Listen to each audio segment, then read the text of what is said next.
बिस्मिल्लाहिर्रहमानिर्रहीम क़ाल रब्बि इश्रह ली सदरी व यस्सिर ली अमरी वहलुल उक़दतम मिन लिसानी यफ़क़हू क़ौली रब्बि ज़िदनी इल्मा रब्बि ज़िदनी इल्मा रब्बि ज़िदनी इल्मा। ए मेरे रब मेरे इल्म में इज़ाफ़ा फ़रमा, आमीन या रब्बल आलमीन। अस्सलाम वालेकुम students, hope you are in the best state of health and iman. Now let's move towards our topic. Today we start our last topic and it's much easy just based on the previous one. Stability and position of center of mass. Stability means stable. अपनी position को retain रखना mean कि अगर आपको move भी कर दिया जाए तो वापस अपनी जगह पर आ जाना, it's known as stability. And centre of mass तो आपको पता है कि आपको मैंने पहले बताया कि सेंटर ऑफ मास क्या होता है, जिसका मास सेंटर में, हर चीज़ का मास सेंटर में लाई करता है, तो इसको हम कहते हैं सेंटर ऑफ मास। अब कोई चीज़ हमारे पास स्टेबल कब होती है? जब हमारे पास mission F equals to zero आ जाए and mission tau equals to zero आ जाए, तब जो भी हमारे पास बॉडी होती है वो इक्विलिब्रियम स्टेट पे आ जाती है और हम कहते हैं कि हमारे पास क्या हो गई, स्टेबल हो गई है। अब देखते हैं कि बॉडी का मास यूनिफॉर्मली डिस्ट्रीब्यूटेड है एंड किस तरीके से हम उसको आगे मज़ीद देखेंगे डेफिनेशन के अकॉर्डिंग। अब मैंने क्या कर लिया, मैंने टू बॉडीज़ ले ली, ठीक है। वन बॉडी जो थी वो बिल्कुल स्ट्रेट है एंड सेकंड बॉडी जो है वो थोड़ी टेल टाइप है, ठीक है।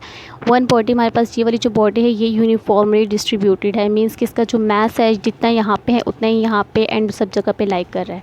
लेकिन इस बॉडी में क्या है कि यहाँ पे जितना मास लाई कर रहा है वो इतना यहाँ पे लाई नहीं कर रहा, यहाँ पे कम है, यहाँ पे ज़्यादा है, सेम यहाँ पे कम है, इसलिए ये बॉडी क्या होगी, अनयूनिफॉर्मली हो गई, ठीक है। मीन्स कि यूनिफॉर्मली डिस्ट्रीब्यूटेड नहीं है।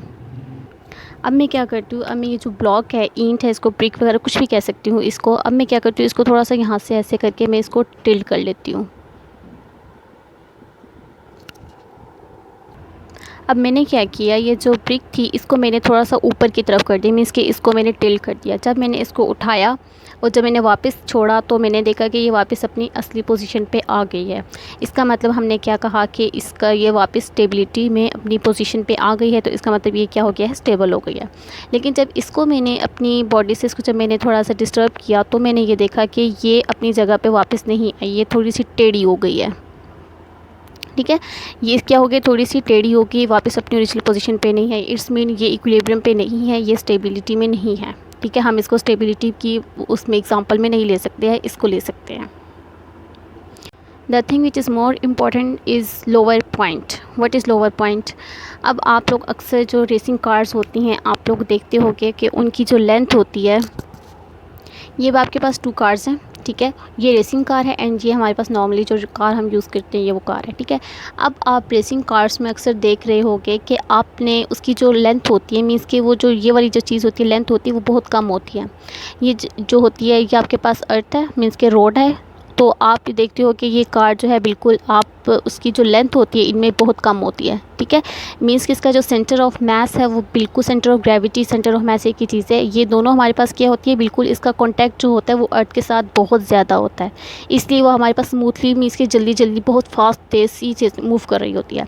जबकि हम इसकी बात करें तो इसमें क्या होता है, हमारे पास मास का अर्थ जो है वो थोड़ा ज़्यादा होता है, कॉन्टैक्ट मीन्स के, ठीक है। सेंटर ऑफ मास से जो कॉन्टैक्ट होता है हमारा अर्थ से, मीन्स के जो रोड है उससे वो बहुत ज़्यादा होता है, इसलिए ये हमारे पास उतनी स्टेबल नहीं होती है जितनी हमारे पास ये रेसिंग कार स्टेबल होती है।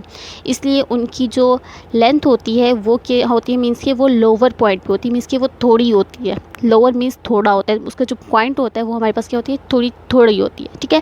लेकिन जो हमारे पास ये जो कार्स होती हैं इनमें जो लोअर पॉइंट होता है, लोअर पॉइंट बल्कि होता ही नहीं है, उनमें जो इससे थोड़ा ज़्यादा होता है, इसलिए ये कार हमारे पास ईजीली नहीं होती है, ये वो स्टेबल नहीं होती है। इसलिए हम कहते हैं कि ये जो कार्स है हमारे पास रेसिंग कार्स में इसको हम यूज़ करते हैं, हमारे पास काफ़ी स्टेबिलिटी की फॉर्म में आ जाती है। इसी तरीके से आपके बुक में एक और की एग्ज़ाम्पल है, आप उसको देखिएगा आपको समझ आ जाएगी। सेम आपके पास एक पैरेट की एग्ज़ाम्पल है। पैरेट आप अक्सर जो टॉयज़ लेते हैं, जो खिलौने होते हैं, उसमें आप देखते हो कि एक लाइक पैरेट समटाइम बीच में होते हैं, इस तरीके से कुछ उन्होंने बनाए हुए होते हैं टॉयज़, ठीक है। वो पैरेट्स जो होते हैं वो किस पोजीशन पे होते हैं, स्टैंडिंग पोजीशन पे होते हैं। स्टैंडिंग पोजीशन पे जब वो होते हैं तो क्या होता है, उनका जो पॉइंट ऑफ कांटेक्ट है वो बहुत लोअर होता है, थोड़ा होता है, इसलिए वो क्या होता है, इजीली वो आगे पीछे इस तरीके से मूव कर रहे होते हैं, ठीक है। ये आपके पास था आज का topic stability and centre of मास। छोटा सा टॉपिक था, सारा बेस कर रहा था प्रीवियस मंथ पे, कोई नई चीज़ इसमें नहीं है, सब यही है। बस मेन चीज़ इसमें जो आपको बताई गई है वो ये है, लोअर पॉइंट जब भी कोई बॉडी होगी उसका पॉइंट ऑफ कॉन्टैक्ट मीन्स उसका जो कॉन्टैक्ट है वो अर्थ से या किसी चीज़ जिस पे वो पड़ी हुई है उससे कम होगा तो इट्स मीन वो हमारे पास स्टेबिलिटी की फॉर्म में है, स्टेबल रहेगी वो बॉडी। अगर उसका पॉइंट ऑफ कॉन्टैक्ट मीन्स के लोअर पॉइंट नहीं है, वो हायर पॉइंट पे है, तो इट्स मीन के वो हमारे पास क्या हो जाएगी, स्टेबल नहीं होगी। ये था सारा आज का टॉपिक आपका। अगर आपको कोई भी क्वेश्चन समझ नहीं आया आप मुझसे पूछ सकते हैं।